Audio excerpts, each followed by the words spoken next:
Et liv på adventure handler rigtig meget om at udforske sine egne ressourcer og lære sig selv at kende. Den her øvelse går ud på, at man løber og cykler. Man kan jo sige, at bike and run det er en typisk øvelse, man kunne lave på adventure. Spiller man selvfølgelig, og så løber den anden lidt. Og så skiftes man igen, så man cirka har nogenlunde de samme kilometer og bruger noget samme energi. Man skal kunne mærke på hinanden, hvornår den anden er træt, og hvornår man ligesom bør skifte, for at man kan yde optimalt i øvelsen.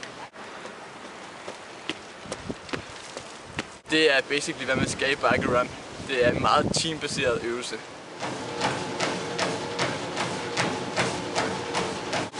På den her linje er det vigtigt at have god form, så derfor træner vi cirka hver anden dag.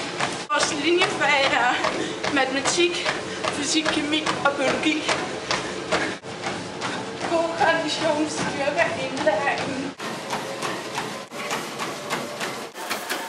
Vi gør det, at i starten af året, der tager vi på en linjetur, der var en hel uge, hvor vi laver forskellige aktiviteter også.